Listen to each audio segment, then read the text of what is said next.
thank you for joining us. Thank you for those of you who are here this morning. Thank you for coming back. And welcome to the second panel of London Arts Week Symposium in collaboration with the Burlington magazine. This afternoon, we'll be hearing from our panelists about 3 chapters in the history of conservation and technical art history, starting from the mid-19th century with Sir Charles Eastlake, all the way through to the post-war period up to the late 1980s with Joyce Plesters at the National Gallery. So our speakers, starting from my right, are Susanna Avery-Quash, who is Senior Research Curator in the History of Collecting and Lead Curator at the National Gallery.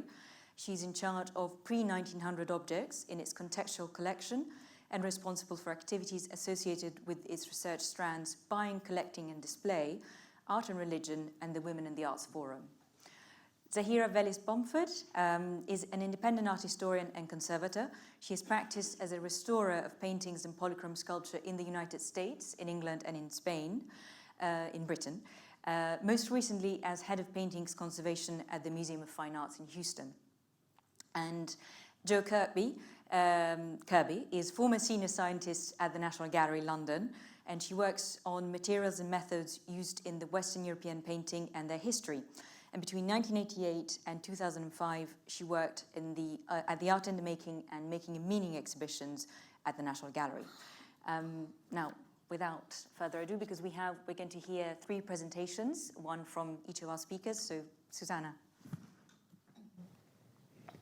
Thank you very much indeed for coming along.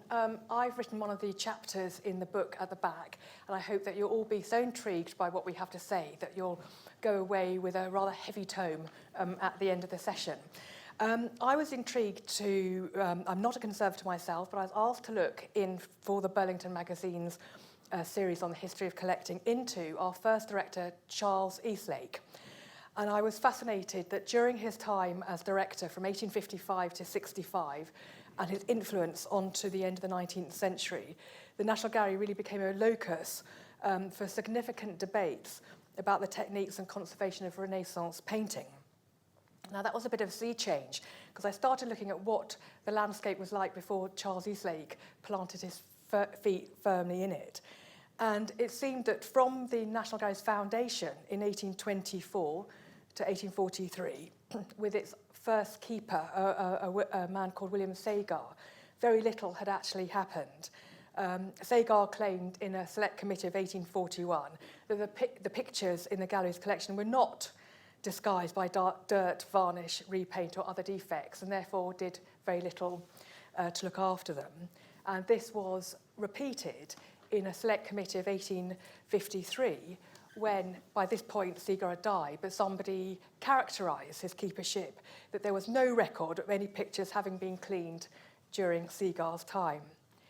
This sort of effect was quite common in the sense that people liked the toned, darkened appearance of paintings. You may have heard of the connoisseur and collector Sir George Beaumont. He was a leader of taste at the day, and he promoted something called brown mania, where he is supposed to have quipped a good picture like a good fiddle should be brown. So this is a sort of landscape into which Eastlake enters. He is an artist, first of all, living in Rome for 14 years, but also increasingly an art historian and connoisseur. And he succeeded Sagar as the second keeper, but was far more proactive. And he realised, I think, that the original surfaces of paintings were often obscured with layers of yellowed, soiled varnish and overpainting by previous restorers, exacerbated by the dirt in the London atmosphere. So Eastlake was emboldened to try and remove the incrustations, which would allow the pictures to be scrutinised in a cleaner state and therefore enable more accurate attributions to be made. He was very knowledgeable.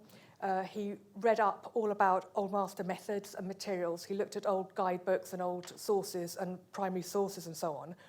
And he had opportunities, so he said, for years of observing the craft of picture cleaning in the atelier of Pietro Palmaroli and others in Rome, and of having made further researches into the technical history of painting, looking at empirical and archival documentation, really for the first time, that he put into his pioneering book, published in 1847, Materials for a History of Oil Painting. If you look at Eastlake's career, it becomes more and more cautious as he realises the British public aren't as up to speed with his thinking, and they quite like the brown paintings, are quite shocked by the bright tonalities of some of the paintings when they're revealed from the incrustations of discoloured varnish. When Eastlake became keeper, in 1844, he boldly set out on this new path and started cleaning some pictures. That episode worked out fine in his favour. 2 years later, he cleaned 4 paintings, and that became a great big controversy about cleaning, and people like a man called Verax, The Truth, John Morris Moore wrote to the Times, saying that Eastlake had flayed the pictures, had falsified them, had wasted public money, etc. Various politicians stepped in as well, like William Cunningham, so did John Ruskin. There was a second cleaning controversy in 1853. Eastlake was by that point a trustee and had warned people not to worry about cleaning things too much, but the other trustees said, no, let's go ahead. Another cleaning controversy happened. This then led on to a select committee where people started thinking much more carefully about the roles of the director, the trustees, what a picture gallery should look like. And Eastlake then decided that when he was going to clean pictures, he might do it a little bit more out of sight. And so a lot of the pictures he purchased in Italy, he had cleaned abroad, his claim being at the time that Italian restorers were far more competent than their English counterparts at cleaning early Italian pictures, which well may have been the case. But in London, he started thinking about other ways of preserving the national collection, apart from intervening on the surface of a picture. He did clean the varnish and so on. But he started thinking quite innovatively about preventative restoration. And so they started changing the regulations after the Select Committee in 1853 that talked to hundreds of witnesses, and it was a 1,000-page report. And they gathered all the best practices from all across Europe, and they put it into the newly formed National Gallery, and then Eastlake became director. So regulations for public behaviours to try and protect the valuable collection included no touching of the pictures, no stepping beyond the rails, no smoking, no admittance of food, umbrellas or sticks. So it's funny to sort of put this into words, but it's because I suppose they wanted to codify things for the first time. They also systematically began to clean, sort of put methods of general dusting into the equation. So this is Sir Charles Eastlake himself. He was helped by a very competent member of staff, this chap here called Ralph Nicholson Wernham, who kept a beautiful diary for the 20 years that he was keeper. And from that, we know that they started systematic house cleaning on the pictures so that they would sweep down the dust, and they had frequent checks to make sure that the blinds on the windows did their duty and stopped direct sunlight coming into the pictures. Eastlake also commented on the fact that a Scottish scientist, a man called David Reed, was introducing very novelly at the Houses of Parliament in the early 40s air conditioning and air filtering.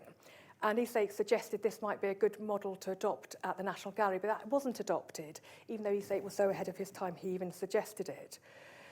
Thinking about, again, preventative conservation, Eastlake was friendly with the Victorian scientist Michael Faraday, and together they wrote a paper about glazing, putting glass in front of the pictures to prevent the surface of the pictures accumulating too much dirt. So they published a report in May 1850 called A Report to Inquire into the State of Pictures in the National Gallery, and they concluded that glazing would be a very good way forward as one method of preventative conservation. Thinking also about the backs of the paintings, Eastlake and Wernham at the National Gallery. This is Wernham's daily diary he kept at the National Gallery. And you can probably see, actually, no, that's not his, well, that is a part of the diary, but they record all the different experiments they try with different types of backing on the backs of the pictures, again to have a sort of screen that will prevent dirt and bugs and so on getting in at the backs of the pictures. So as I say, Eastlake did do a bit of structural treatment and surface works on the pictures. He was quite cautious about structural work, realising that it was quite a very complicated process and quite dangerous to, for example, transfer a painting from a panel onto a canvas. So unlike other European counterparts in museums like the Louvre, he was quite cautious about that type of intervention. As I say, he preferred this sort of new types of preventative conservation. When he employed colleagues in London, he had built up a database of respected conservators and painting cleaners in London. And if we looked at his diaries and all the different types of reports that the gallery started to keep, we build up a really interesting database of who was available and who was trusted to look after the paintings in the National Gallery. Names like John Bentley, Raffaele Pinti, who was Italian but was then resident in London. And we begin to see how much they charged for their work, the type of work they did. And this type of picture cleaning trail, a meticulous record keeping, was something that Eastlake was pioneering in doing. This picture here, I show you, it's the first page of something he called a manuscript catalogue, which was essentially a record that he did retrospectively of all the paintings in the National Gallery's collection. As I say, the National Gallery had been set up in 1824. He became first director only in 1855 after the select committee. He wanted to have a written record of all the paintings in the National Gallery's collection. And you can see he says things like, on what material painted, in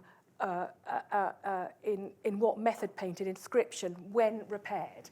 So he made a sheet up with gaps at the end of every entry so that all of his successors could then come and complete the record. These continue now as our conservation records.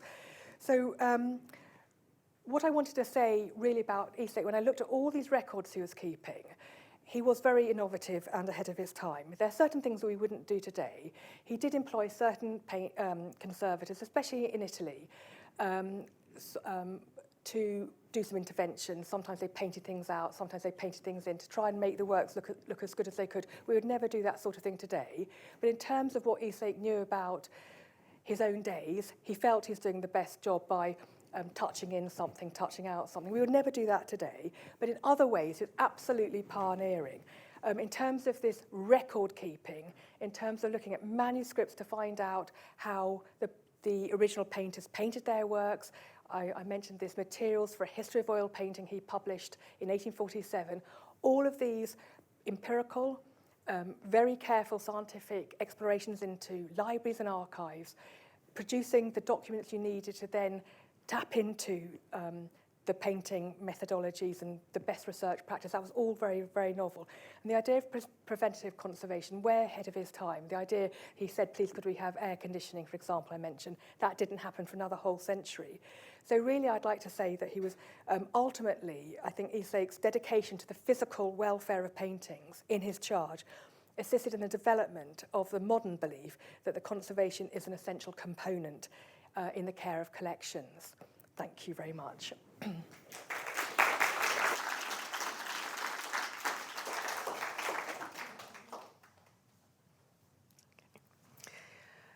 Well, I will carry straight on. Thank you all for being here.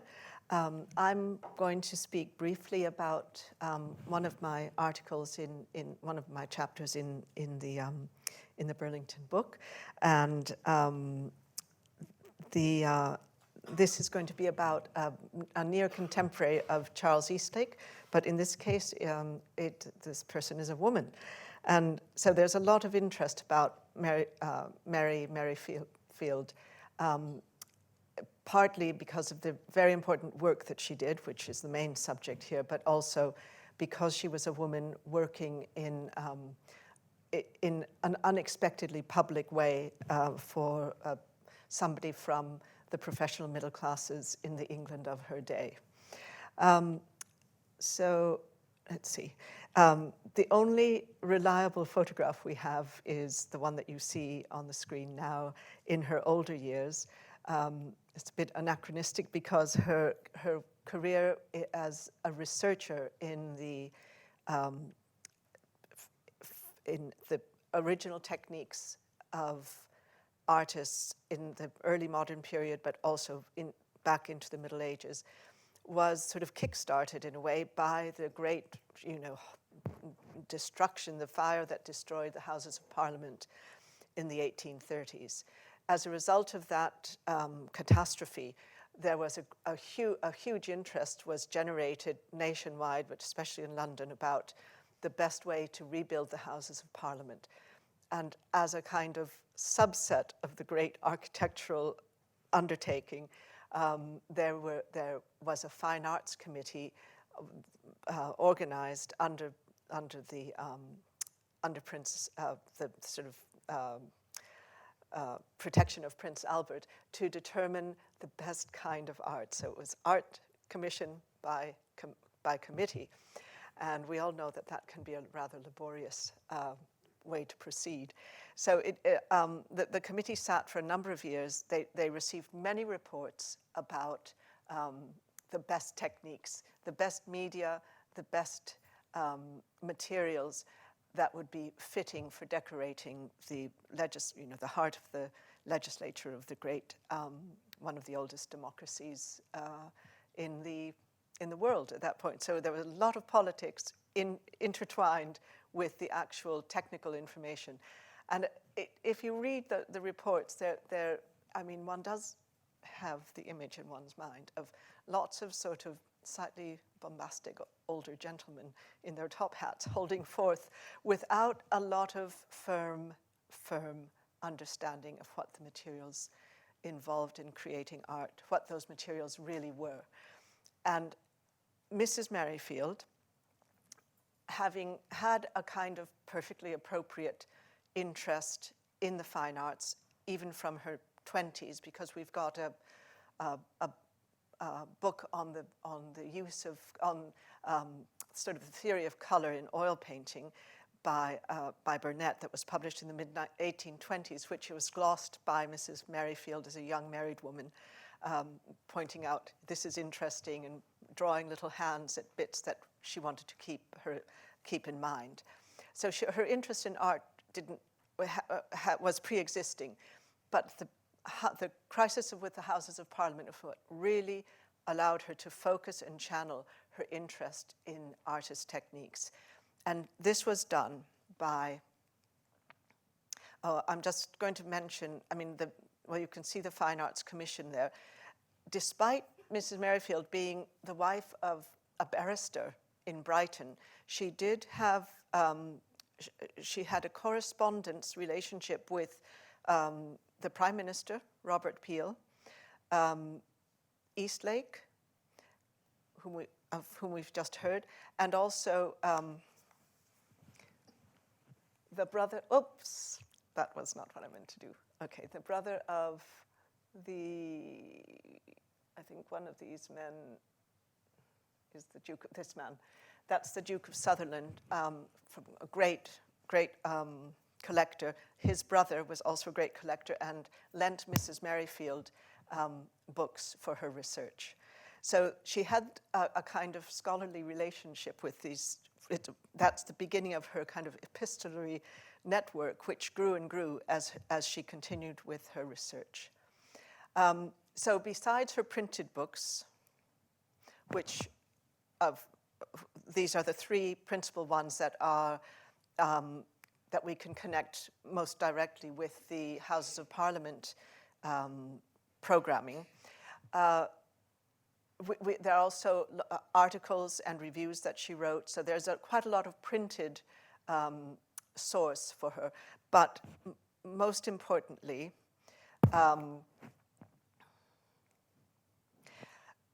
from the point of view of her actual research in locating, transcribing, and then creating the critical apparatus and translating and creating the critical apparatus for publishing original artists' the content of original artist manuscripts are the 150 letters, which are actually copy letters that she made. They're not the original letters that she sent back to Brighton to her husband, but they're copy letters that detail day by day, stage by stage, her 2 trips through the continent, mainly France and mainly Paris and northern Italy, seeking out artists' manuscripts from the 14th century, the 16th century, and right up to the 18th century. This was an unusual undertaking for a sort of middle-aged mother of 5 or 6 children and wife to a barrister in Brighton. How did this come about?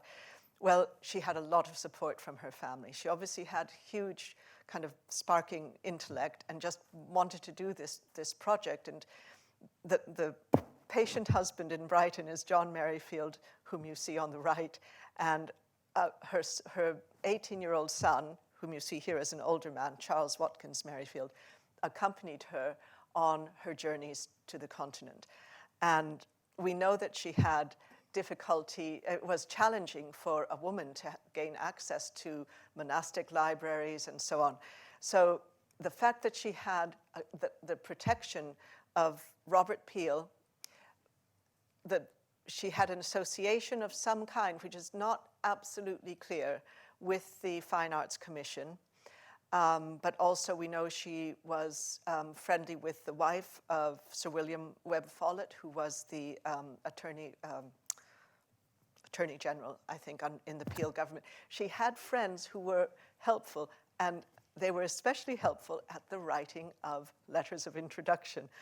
So one can follow her career by the distribution of letters of introduction, and she herself jokes about it. You know, I've got hundreds of letters of introduction, because it snowballed as she moved across Europe. The letters from librarians to collectors, to art historians, to restorers just proliferated, and that's how she was able to actually access collections of manuscripts. She was able to meet many eminent restorers in various cities and made notes from every one of her encounters. Much of that is reflected in her correspondence, and much of it is reflected in the critical apparatus, her notes and introductions in her published works. So this is just a selection of some more of her epistolary friendship. Well, I don't know if we can call them friendships, but relationships. Frances Edgerton, who lent her books. Eastlake, with who you know, they knew each other. They certainly sent messages to each other. How much they actually compared notes is difficult to know. We don't really know that. But they were both working in the same sort of area. But Mrs. Merrifield was able to spend, you know, weeks on end actually hunting out unknown manuscripts and transcribing them. William Sterling Maxwell, one of he was the first British art historian to use photographs in his publications. He also was in correspondence with Mrs. Merrifield. Okay, and then this is more of the proliferation of the epistolary network that developed on the side of the librarians and contacts on the ground in Italy. So the result of her basically 2 years of exploring and researching on the continent was finally formalized into the two volumes of her great work, Original Treatises on the Fine Arts. And this is a work that, while it has been in many ways superseded by some later research or scientific methods that have been able to prove some of her conclusions less sound than they might have seemed 50 years ago, we all still remain absolutely astonished at the degree of accuracy and insight that she was able to bring to the interpretation of these written sources. And I would say that her the ways of finding out answers to questions about artist techniques in the middle of the 19th century were far more limited than what we have at our fingertips today. But then she brought her intellect, her rigor, her empirical approach to bear on the words that seemed to many people at that time to carry the secrets of the old masters. You know, if you can't figure out the secrets of the old masters by gazing at Titian for hours on end, perhaps it will be in the written word.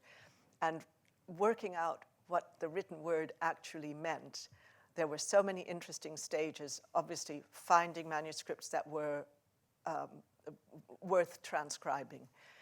Secondly, doing the transcription, which could be extremely challenging. Then translating from Latin, French, Italian, Venetian dialect, translating from all of those different sources into English, and then interpreting the content. And it was an enormous amount of good research. And I think it's fair to say that 95 or 96% of what she wrote still holds absolutely true. And that is a testament to how incisive her actual analysis was. And then just a quick coda. After the 1840s, she wrote only once or twice more on the fine arts, but devoted the rest of her life to the study of botany and learned Danish and Swedish in order to correspond with fellow algologists. She lived in Brighton, so she became a specialist in seaweed. And there is an Australian seaweed, which is a Mary Fieldii. And anyway, I will finish my comments there. There's much more that you can learn about Mrs. Merrifield in the book. Okay. Thank you.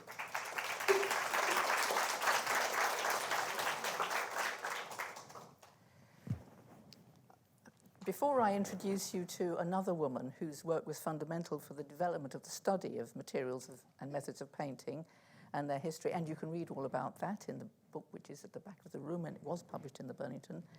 But before we have that, we need a bit of background. In October 1930, an international conference was held in Rome, and this was, the details of which are written at the bottom of the slide, and this was very important for the development of the scientific examination of works of art. And it was interdisciplinary. This is important. So there were art historians, there were conservators, there were scientists based in or associated with museums. Several of these people turn out to be very important for the later development of the field. The final conclusions of this conference were published in 1933, and I'm showing you pages from Museum in 1931, where the summary conclusions appear. And they're listed in the English translation on the right-hand side of the slide. But in summary, what they say is you should have favorable atmospheric and lighting conditions in buildings, examination by scientific methods, photography, expert advice before cleaning and restoration.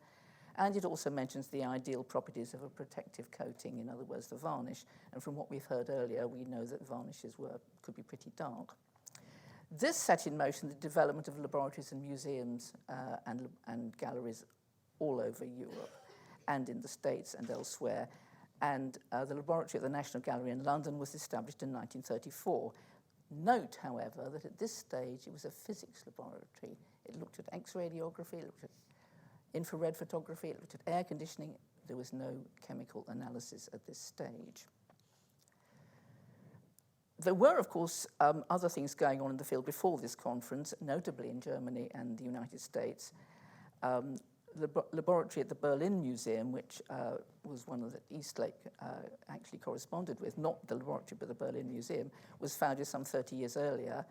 And the earliest museum, this was the earliest museum laboratory.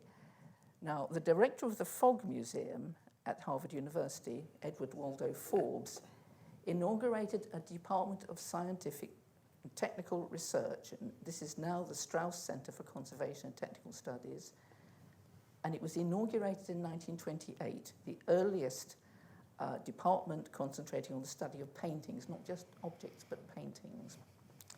And it was very important for the development of scientific examination because Forbes brought in George Stout, who was one of those who attended the Rome conference, and the scientist Rutherford John Gettins, and he played a huge role in the development of the scientific examination of painting materials. Another person he brought in was Alan Burrows, who was carrying out research into X-ray radiography of paintings, and this was also something of very wide interest in European museums, notably in Germany and the Netherlands. Now, Burroughs was interested in the characterization of artist methods using X-radiography, and to do this, he had to build up an archive of what he called shadowgraphs. So he traveled across the United States and Europe with a portable X-ray equipment, and the example I'm showing you here is the Feast of the Gods, the Bellini-Titian work, which is in the National Gallery of Art, Washington, and on the right-hand side of the screen is one of Burroughs' shadowgraphs, and it's an X-ray of the two standing nymphs on the right-hand side of the painting. Now, work on X-radiography and photography of works of art by infrared and ultraviolet examination continued in museums and galleries across Europe and the States. And then the Second World War broke out. Many German and Austrian historians, scientists, conservators left for other parts of Europe and the States. Artworks were hidden in salt mines and quarries and places deep in the country, and you can read something of that in the book and in the Burlington magazine articles as well. Parts of the National Gallery collection spent the war in the Manant slate quarries, and here the stable conditions that were controlled by heating to reduce the almost 100% humidity down to 58%. This was a very convincing demonstration of the need for air conditioning. And there was some conservation treatment carried out. After the war, the then director of the National Gallery, Philip Hendy, decided to have an exhibition demonstrating that the paintings that had been cleaned since 1936, what had been done, and he included, as well as the paintings and showing the effects of varnish removal and the rest of it, he also showed X-radiographs and other technical photographs. And this is the cover of the exhibition catalogue on the left-hand side of the screen. It was a huge success. They had to extend the run. It was so interesting.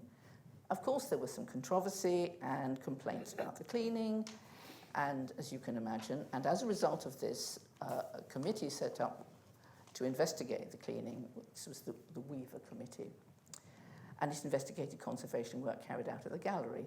It actually concluded there had been no damage, but it did recommend improvement of the scientific facilities, to look at the problems encountered during conservation. It also suggested that air conditioning would be a really good idea, and it suggested the employment of a research chemist to investigate conservation problems and varnish materials. As a result, they added a small chemical laboratory to the existing physics laboratory. Dr. Tony Werner arrived as the research chemist in 1948, and the following year, when he decided he would like to look at the making of paint cross-sections to see what was actually going on in the painting, he realized he needed an assistant. And he brought in someone who had seen the exhibition, had been totally transfixed by it, and had written to the gallery on the off chance they needed somebody. And that was Joyce Plesters, shown on the right. Now, how do you learn to examine the structure of a painting when you're starting from nothing? You learn from the literature. You learn from books written by other people. You learn from the documentary sources, such as those that we've been told about, collected by Mrs. Merrifield.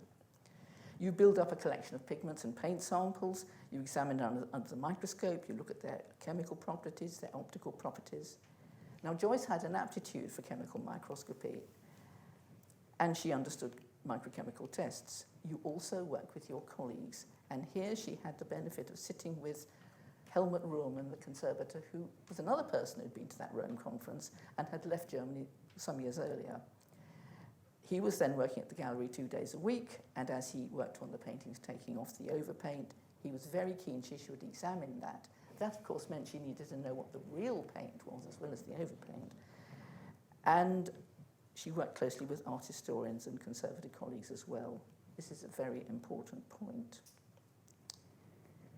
Now, one of the most important books that she used was Painting Materials, a Short Encyclopedia, and this was compiled by John Gettins and George Stout. It was published in 1942. It's still used today. Now, Joyce met John Gettins through international organizations, particularly what is known as the International Institute for Historic and Artistic Works. That wasn't its original name, but it was known as IIC and still is. And this was a friendship that continued until his death in 1974. This is him at his microscope on the left-hand side of the slide. In 1932, the Fogg Museum had begun publishing a journal called Technical Studies in the Field of the Fine Arts, which Stout edited, and this contained useful articles by Gettins and Stout, and an article describing the complete study of a painting, its structure, and the materials used, all useful material for Joyce to read.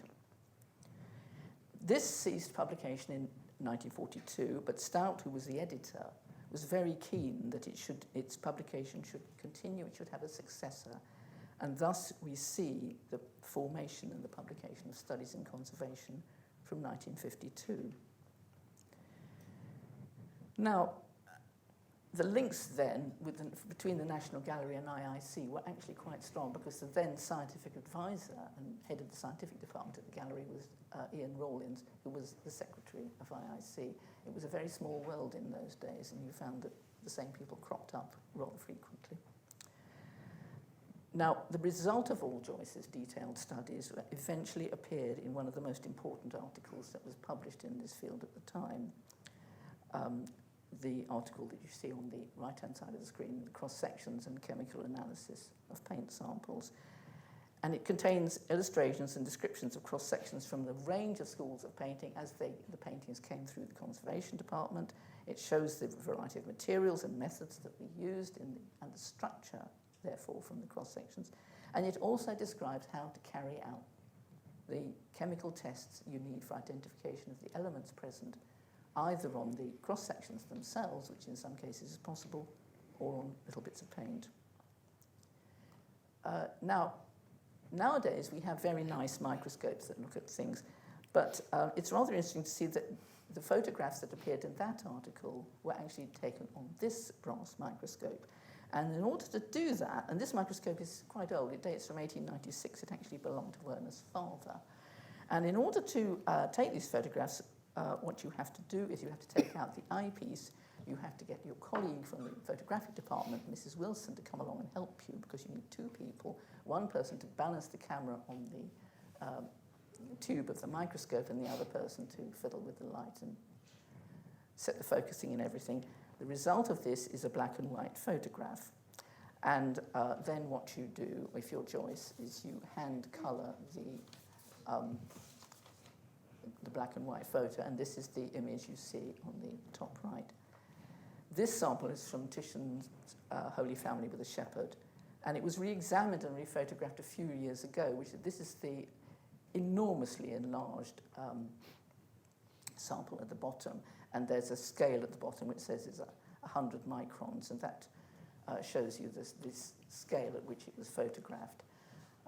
It has been reground because, of course, it's been used over the years, re-examined, and so it isn't in quite the condition it was when Joyce first took it. But what you can see is the difference between what could be seen then, which is not a great deal, and what you can actually see now. A fundamental part of Joyce's research was into the writings on painting materials and methods from earlier times, and of course an obvious source that she used was the work of Mrs. Merrifield, because she valued Mrs. Merrifield's good sense and careful, considered approach, and also she worked on Italian sources and Italian paintings for which Joyce found a particular affinity. She also studied Charles Eastlake's Materials for a History of Oil Painting, which is a very useful book, although she didn't necessarily agree with all he said. But she also valued the fact that he, or his librarian, collected a great range of books on the materials and methods of European painting from all over Western Europe. And some of these found their way onto the shelves in the Scientific Department Technical Library. As well as the materials of painting, she and other members of the Scientific Department, particularly John Mills, were concerned with the materials used in the varnishes used on the paintings as they came through the Conservation Department. And here too recipes could be found in Merrifield and in other sources. This one, Armanini's De Veli Precetti della Pittura, is one that was particularly useful because Armanini was not a particularly good painter. He admits this himself. But he did travel around Italy a lot. He met a lot of people. He took a lot of notes. And he collected some very interesting information. Now, Joyce was valued as a teacher in the United States. She went there regularly, and she also worked in Italy. In Florence, after the 1966 flood, she set up a laboratory to work on the paintings, and after flooding in Venice later the same year, she set up a laboratory there, and she worked in Venice regularly thereafter. The flood damaged the monumental Tintoretto paintings in the Church of the Madonna dell'Orto, and the restoration of these began in 1968. Now, she'd already examined 2 Tintoretto paintings in the National Gallery at this time, which was St. George and the Dragon, which is quite a small painting, and Christ washing the feet of the disciples, which is somewhat different, larger. Both of these have a very different technique in many ways. Now, the Madonna dell'Orto Last Judgment, and this is a detail showing St. Michael weighing souls, is different again. It's also absolutely vast. It's 14.5 metres high and 5.9 metres across. And the technique is very different again. Tintoretto is one of the most technically varied of painters, and Joyce never lost her fascination with his work. However, the Feast of the Gods, which we saw a few slides back, is also technically very complex because it was started by Bellini and worked on ultimately by Titian. And the fact that Joyce had also got experience in other Titians and other Venetian paintings meant that she was invited to work on the painting in the very late 80s and early 90s when that painting was undergoing conservation treatment. The studying of a range of works by a single painter from a technical point of view, enabled by the strength of, in this case, the National Gallery collection, and by a study of collections abroad, is a particularly revealing and satisfying thing to do. It's commonly done by art historians, of course. It's not commonly done from the point of view of how paintings were made, or it certainly wasn't then. To build up the total picture of a piece of work, from close examination, from discussion with the conservator and the art historian, Joyce Plessers worked closely with colleagues to do this, and was a master of this. She worked before the term technical art history was coined, but she could be described as one of the first and the greatest technical art historians. Thank you very much.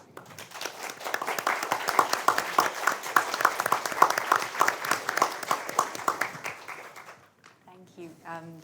Thank you all for these fantastic presentations and for introducing us to these 3 protagonists in a way.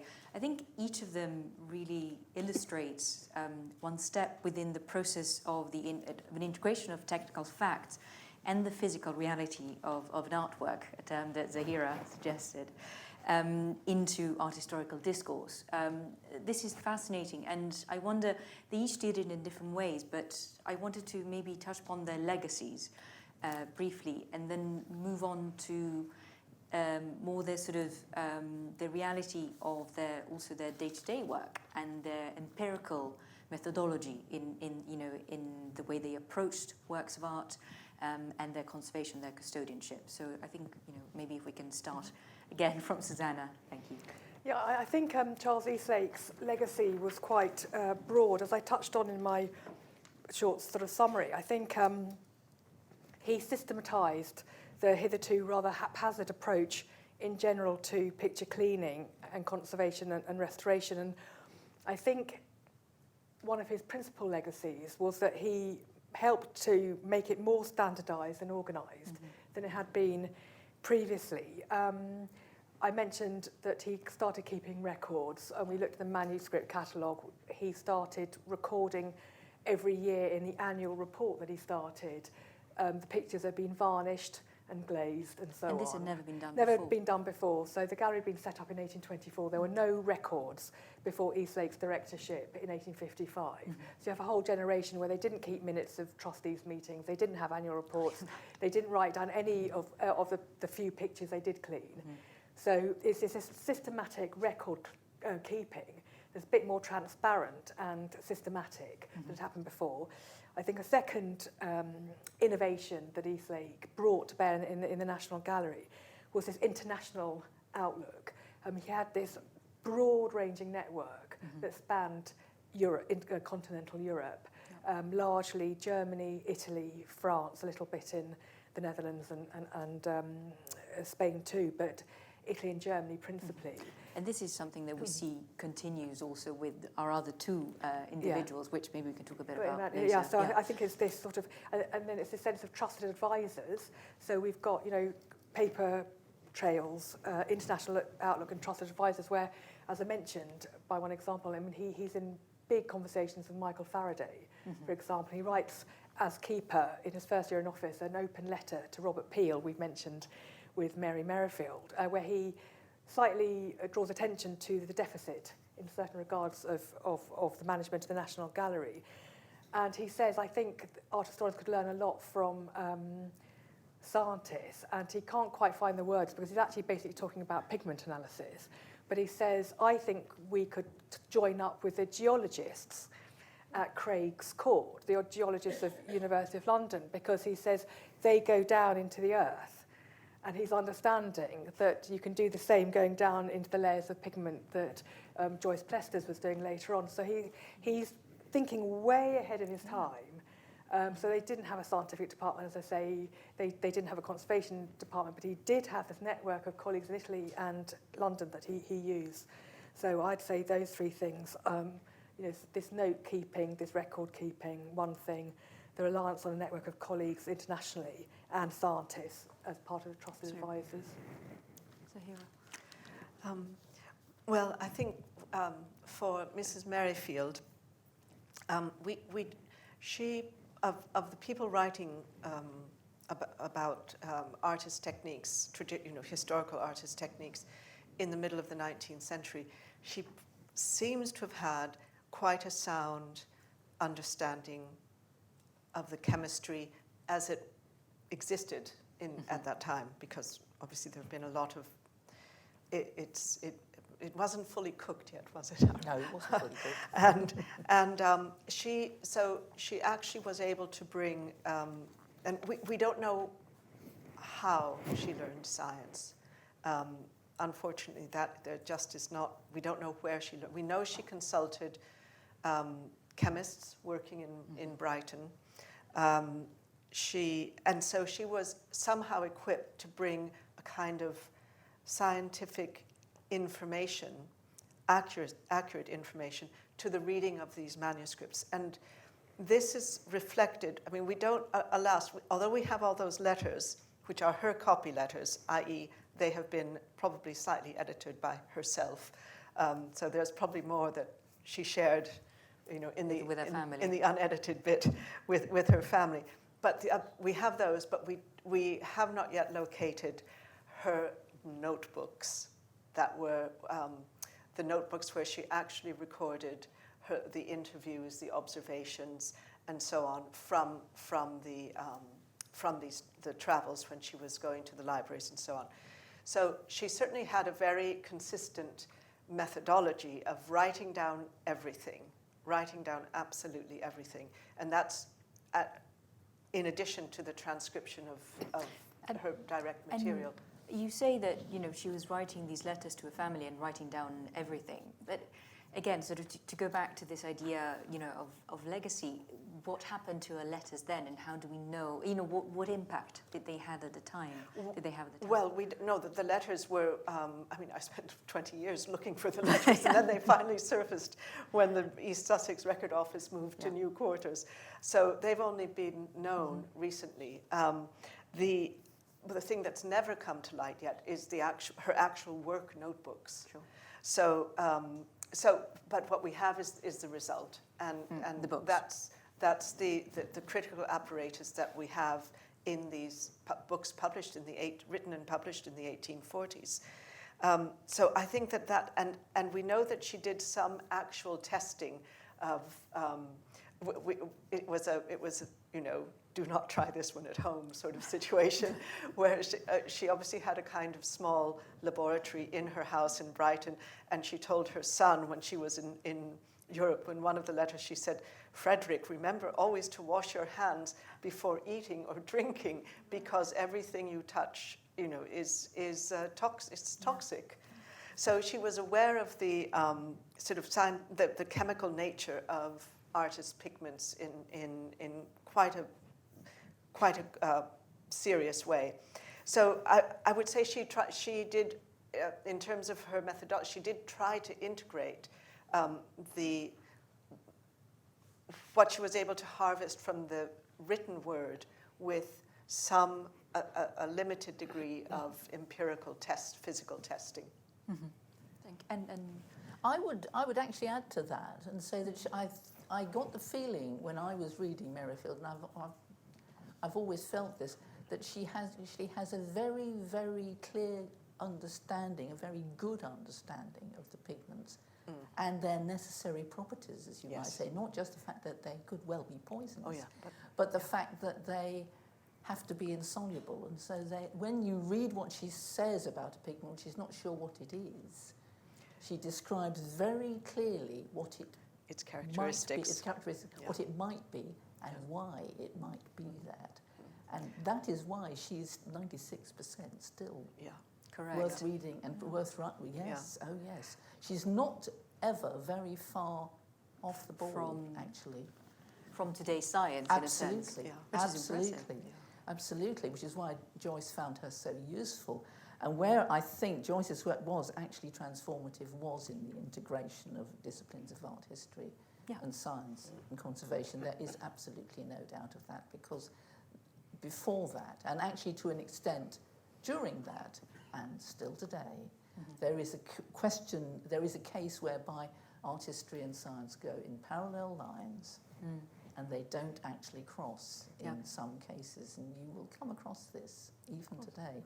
But of course, when they do cross, when you do have a proper integration between the two, this is so valuable for the conservation and the history and the understanding of the painting and how it was produced, as well as why it was produced. I mean, a scientist won't make comments necessarily on the stylistic characteristics of the painting, and it's you know, why the cardinal is sitting there and the pope is sitting there, and they've all got red clothes on, and you know, all this kind of thing. But as to what the red is and why it is like that and how it is like that, that becomes very, very interesting, because then you can actually link that in with a different sort of history, a documentary history, which tells you that somebody has actually used a really expensive red for those robes, because it is cardinal thing and the rest of it.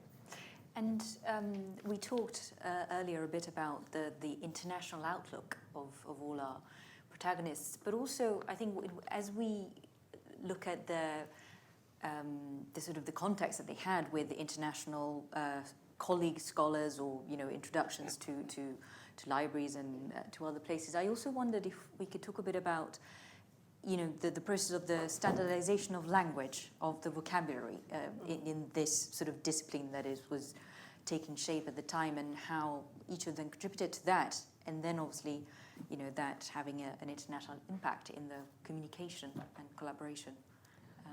Well, actually, there is a problem here as far as standardization of language is concerned, and it's partly a problem of history as to whether because words change their meaning, and also a problem of translation. Of course. And the problem comes even in the sources between different countries and different authors. But it's also a question even today whereby if you're translating an article and you come across a word and you think, well, now what do they mean?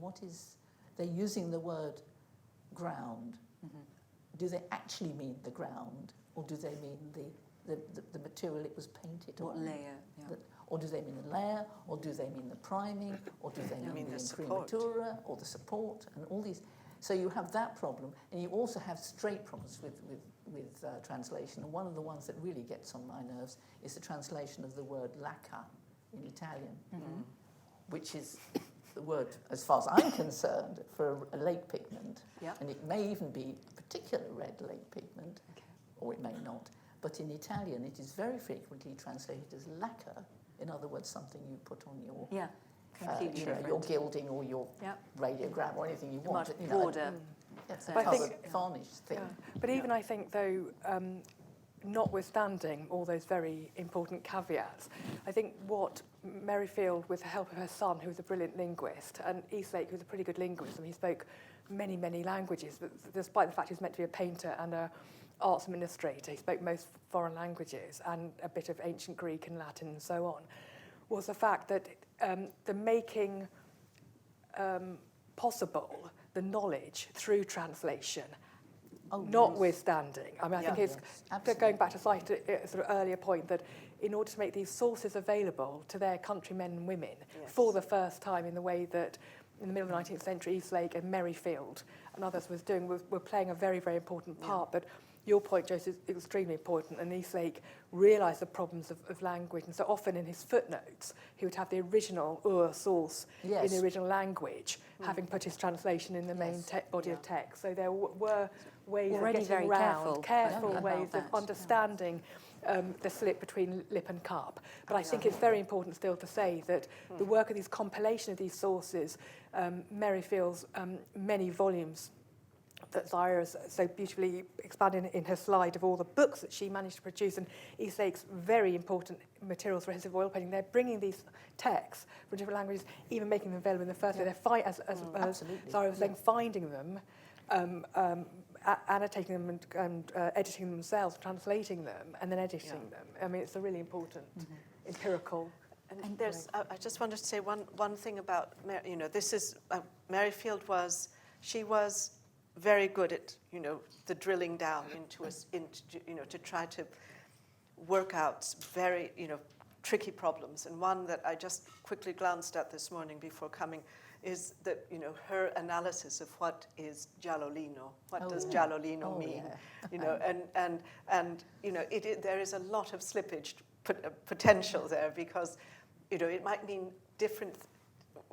We can't assume that, 3 different writers in the 16th century all meant the same thing when they said giallolino. So you're already in quicksand. Yes. But she actually, by surveying the written sources, those that she handled, which is not every universal one, but the ones that she handled, and overlapping that with her kind of ability to add and subtract the characteristics, she actually came up with a 3-way division of 3 kinds of giallolino, which almost correspond to what we know today about yellow pigments that are based on at least one component is lead. And she figured that out from the context clues, from the manuscripts with her the technical scientific knowledge that she had at the time. And she dissociated them from the how can we say, the volcanic version as well. And to have done that without a scanning electron microscope is pretty amazing. And I think that there's that engagement with words and their meaning is something that was at the heart of her work. In a foreign language, in several foreign languages, in foreign languages. This is particularly in Italian, actually. Yeah. This particular, of course, with giallolino.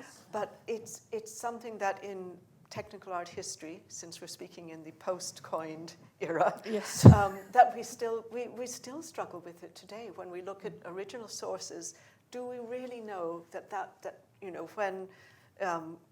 when a yellow lake or a red lake is described, which one? Which one? How do we know which one of the lakes it can be? And it's not always clear. No. It might have been clear to the writer, but that even the language in the early modern period or in the late medieval period wasn't very fixed. It was certainly not standardized. No, I mean, which makes her achievements all the more remarkable. Thank you. I think we don't really have time for more, but thank you so much to all of you. This was fascinating. And you can find everything in the Burlington Magazine publication at the back. Thank you.